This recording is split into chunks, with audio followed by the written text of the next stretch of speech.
Hello, my dear students. Hope you guys are all doing good. Hope you guys are all perfectly fine. In this video, I want to address one of the most important issue which many students face. The question which students often ask me is, sir, how to prepare for a theory paper?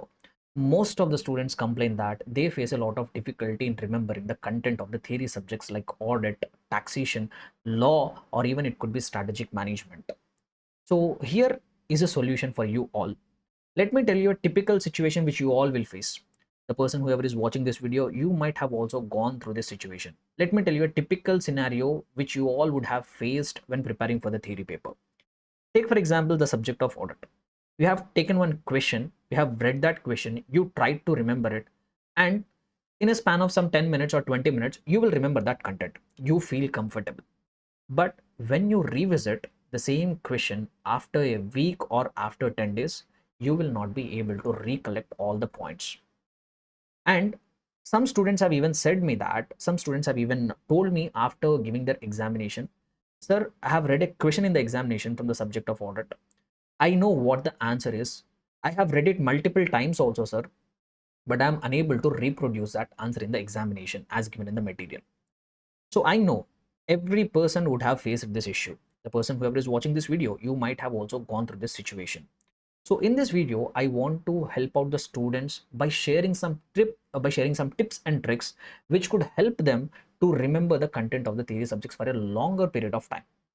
And those tips and tricks, whatever I'm going to share with you, those are the things which I actually follow, which I have followed when I am preparing. These are the tips and tricks which have helped me to secure 2 times All India rank. And even today, when I want to learn something new, when I want to learn some concept, when I want to read some new provision, the tips, whatever I'm going to share with you, the same thing which I follow even today, and the methods which I'm going to share with you are even scientifically proven. So please watch this video till the end. You will definitely get a lot of valuable inputs, which will be a value addition in your preparation. Please do watch it till the end. And if you find this video informative, kindly do share it with others. Okay, so let us come to the tips and tricks which will help you to remember the content of the theory subjects for a longer period of time. Number one, the most important thing is timing. The first and foremost important thing which you have to concentrate is what is the timing, the time which you are dedicating for the preparation of a theory paper. See, as we all know, if you are preparing for your examination, be it CA Inter or be it CA Final, you might be preparing for on an average 12 to 13 hours per day. Some people might be preparing even for 14 hours, some people even might be preparing for 15 hours. So I'm taking on an average basis. On an average, a student spends 12 to 13 hours per day on preparation. But do you think, will you have same level of energy and same level of focus for all that 12 to 13 hours? Definitely not. See, we humans get lazy, we humans lose focus, that can't be avoided. There will be certain point of time during the day where we have high energy, high focus, high attention. There will be some part of the day where we feel very lethargic, where we feel very lazy, we find it very difficult to focus. For some persons, the high attention period could be early in the morning, immediately after they wake up. For some students, it could be somewhere around the morning time of 10 to 12. Some people might have higher levels of energy and focus, might be around the evening 4 to 6 slot. Whatever it is, it all depends on person to person. So as a student, you identify what is your sweet spot. What is that particular point of time where you will have high levels of energy, high level of focus, high level of attention. So this all depends on person to person. It all depends on your daily routine. So for some persons, as I told, it could be early in the morning. For some persons, it could be after, during the daytime, before noon. For some people, it could be evening. Find out that sweet spot of time where you will have high level of focus, high level of attention, and you should be planning to read a theory paper during that sweet spot where your energy levels are very high, where your focus levels are very high, where your attention levels are very, very high. But as a general note, I would suggest you avoid reading a theory paper post lunch or after 9 p.m. These are not so good times because this is the time where most of the people feel lethargic post lunch or after 9 o'clock. So the time where you feel very lethargic or very lazy or where you have low levels of focus and attention, dedicate that amount of time for problematic papers. You will be at a very good position if you do that. But the time where you will have high level of energy, high level of focus, high level of attention, that time should be dedicated only for theory paper. So timing is going to be important. If you are more attentive, more focused during your preparation, you will be able to retain that content for a very longer period of time. So everybody do one task, analyze your entire day, find out that sweet spot of time where you will have high level of energy and focus, dedicate that time slot for the purpose of preparing or reading a theory paper. That is the first important thing. Number two, understand the concept. Understand the concept. Here I am going to tell you one of the mistake which most of the students will do. See, I have observed a few students, what they do is when they open a question, when they read the question, for example, if they have read one paragraph, they will read that paragraph and they'll try to memorize the paragraph. Don't do it. They read one point, they try to memorize that point. Don't do it. So don't just mug up the content. So what will be the better approach is, if you have seen a question, for example, a question is running for one entire page. First, you have to give a overall reading of the entire question, entire answer. You have to read it. It should not be like you have read one paragraph, you are trying to revise it. You have read one more paragraph, you are trying to remember it. Don't do it. Don't try to remember the content in the first reading itself. So you have to give a reading of one complete answer, a complete concept from the beginning till the ending. Read the concept entirely. Try to understand the concept. Try to understand the flow of the presentation, where the answer is starting, where the answer is ending, in between what points were added, what is the flow of the entire concept. First, you have to understand it. For some students, they might understand the concept, they might understand the flow in one reading. For some students, it might take 2 readings. For some students, it might take 3 readings. Whatever it is. So first spend the time in understanding the concept, understanding the flow of the answer, then you put an effort for remembering that content. So please avoid the mistake of trying to remember the content from the first reading itself. You are doing a greater damage for you. Don't do it. First read the entire answer, get the flow, get the concept, then you try to remember the content. Now, one more thing. Before I talk about the next thing, I want to share one important information with you. The thing which I'm going to share with you is not something which I have thought of. The thing which I'm going to share with you is something which is proven scientifically. It is based on a research conducted among the students. So the studies often say that if you read something, you will be able to retain 20% of the content. If you write something, if you read and then write something in your own words, you will be able to retain 50% of the content. And if you go one more step ahead and try to explain the concept to others, you will be able to retain 70% of the content, whatever you have explained. So what I have told you, when you read something, you will be able to retain only 20% of it. When you write something, you will be able to retain 50 to 60% of it. When you explain that to someone else, you will be able to retain 70% of the content. So one of the most common mistake which we all do is, when it comes to problematic papers, we try to write a lot. We try to solve a numerous number of problems. That's why we don't have the problem of forgetting the content in the problematic paper. We are doing a hell a lot of written practice for problematic papers. But when it comes to theory papers, what we all do? What we all do? We all know it. So what we do? We take a book, throw it on the table, stare at that book. That is not going to help you out, guys. So what you should do when you are reading the content, develop a practice of writing it. Write it down. Please do write it down. You will be able to retain the content for a very longer period of time. So this drives me to the third point, doing the written practice. Now, most of the students will often ask me the question, sir, theory paper, you are asking me to read also, you are asking me to do the written practice also, where I am having that much amount of time to do all these activities. I will tell you a trick here. This is a trick which I have followed personally. So when I ask you to do the written practice, I'm not expecting you to write each and every line, each and every word of whatever you have read. So the trick here is, once you have read the question, you should be able to write down the key points. You should be able to write down the key points. Here I have an example for you. Just for the example's sake, I will share with you how I personally maintain my notes. It is something like a personal customized fast track notes for me. So how I do it? So let me share a glimpse of that. Take for example, here there is one question from the material. So what are the elements of an assurance engagement? What are elements of the assurance engagement? If you read it from the material, so all this content is there. So there will be 5 elements. Number 1, there will be 3-party relationship.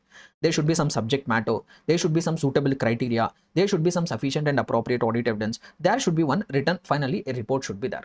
These are 5 elements. And in each of the element, they explain certain things. So what should be your practice of writing is, for example, first element, they say that there should be 3-party relationship.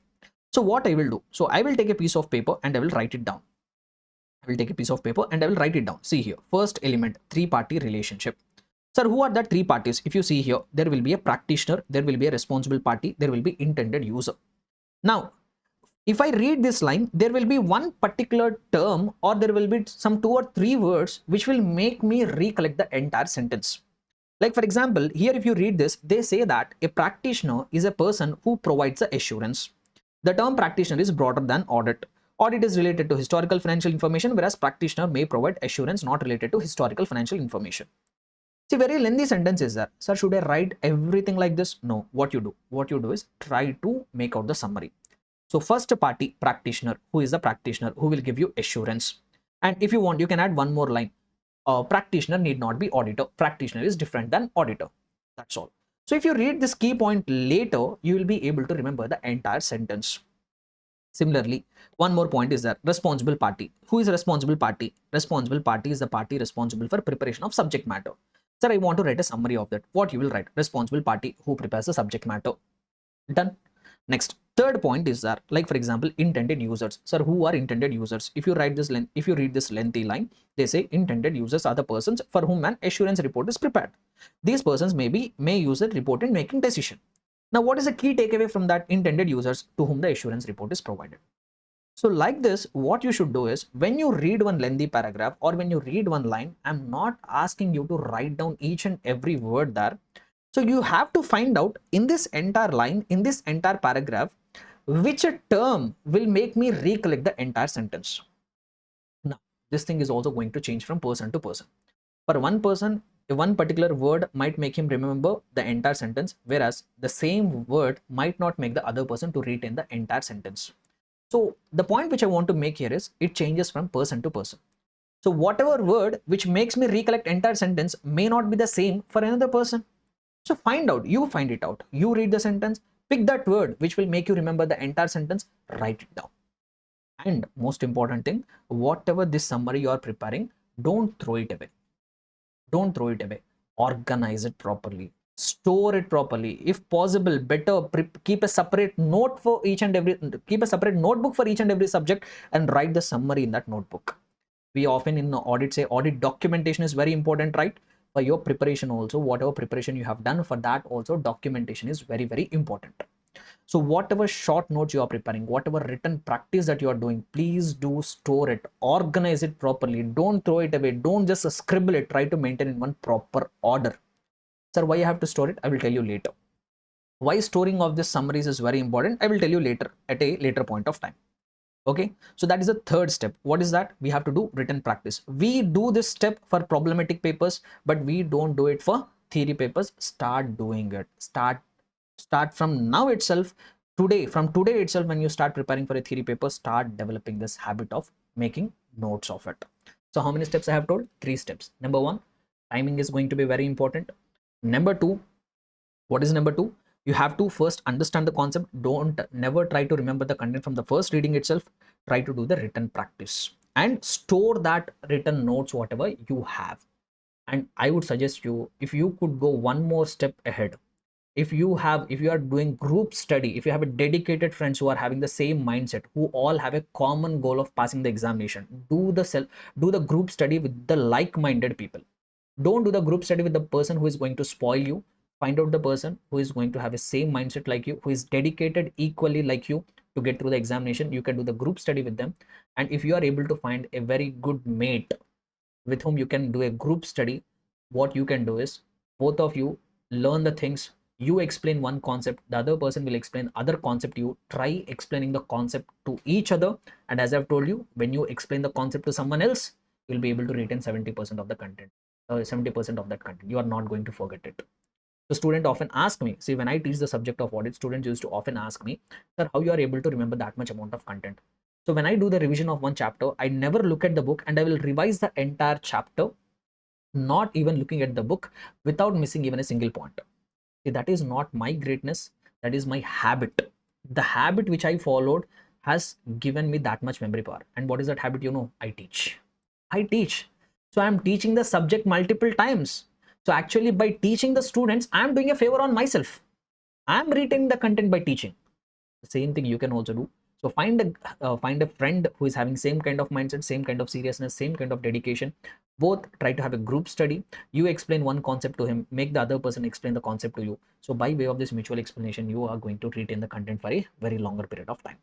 So third step is going to be written practice. And one more thing, if possible, try to explain that content to others also. Okay, sir, I have written, I have explained. Then what I should do? That's all. Will I be able to remember all the content? No. The final last stage is you have to do multiple revisions and you have to keep whatever content you have learned to application. So what do I mean by that? Two things I'm telling here. Doing multiple revision. If you want to retain the content for a longer period of time, you have to do multiple revisions. But students often have a misunderstanding about revision. Students often have a misunderstanding about revision. So what students generally think is revision means recollecting the subject once you have forgot everything. This is what most of the students do. So what students do, let me give you an example to make you understand. Today, I will read one chapter. So what the student will do is after 1 month or after 2 months, he will come back and revise chapter 1.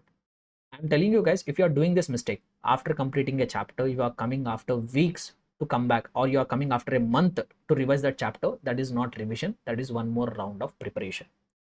Revision means recollecting the things when they are still in your mind. Please change the definition of revision, right? Revision is not reading the content once you have forgot. Revision means recollecting the things when they are still in your mind. So like, for example, if you have read chapter number 1, before you read chapter number 2, you have to revise chapter number 1, then read chapter number 2. Chapter number 2 is also done. You have to start chapter number 3, revise chapter 1 and 2, then start reading for chapter number 3. This is revision. This is what revision. Sir, how can I do revision, sir? How can I do these many number of revisions? Is it possible? Yes, it is possible. How it is possible? If you are doing the revision from this kind of notes. That's why I asked you to store that summary notes, whatever you have prepared. One main level of preparation you should be doing from the main material. Whatever multiple revisions you are supposed to do, those multiple revisions you have to do it from the summary notes, whatever you have developed. That's why I'm asking you to store it properly, organize it properly. So why? Because these are summary notes, whatever you have prepared, from this you should be able to do multiple revisions. And trust me, if you want to do the revision like this, not opening the main material, just trying to recollect the things in your mind, whenever you are getting stuck, then open the notes, find the point which is missing, then once again continue with the revision. So if with this summary notes, I'm telling you, it is possible that you can do even 6-7 times of revision of the entire subject, but that will be possible only when you put some effort in developing the summary notes. Okay, so this is the final thing. You have to do multiple revisions, and better you do the revisions from that summary notes, whatever you have prepared. And finally, whatever concept you have learned, that you have to apply. Sir, how to apply, sir? How to apply? So the meaning of application here is, what you should do is, whatever concepts you have learned, you have to start application in the form of answering the questions. Sir, what kind of questions I have to answer? Open the study material, go to the end of the chapter, there will be something called test your knowledge, read the question, present the answer. If this question is given in the examination, how I will write the answer? Try to do the practice ones. Take MTPs, take RTPs, take suggested answers, take the previous year's question papers, read the question, try to answer them, solve MCQs, solve true or false statements. So by solving all these things, you are actually putting your knowledge into action. By doing all these things, you are actually putting your knowledge into action. So this is where actual retaining part will happen. So I have combined the last two steps into one. So do multiple revisions at the same time, try to apply the things, whatever you have learned. So these are the few tips, guys, which if you follow, you will never ever complain again, sir, I'm unable to remember the content from the theory paper. You will never be able to complain again if you are able to follow these tips very sincerely. You should be honest to yourself, not anybody else. You have to be honest to yourself. So please follow these tips. So once again, a quick recap, what we should do. Number one, we have to plan our preparation of the theory subject at a proper time. Number two, we should focus on understanding the concept. Number three, we should do the written practice, and if the time permits and if we find the good friends, try explaining it to others. And finally, you have to do multiple revisions and you have to apply whatever things you have learned by answering the questions. Clear? So hope this video will help you a lot in your preparation.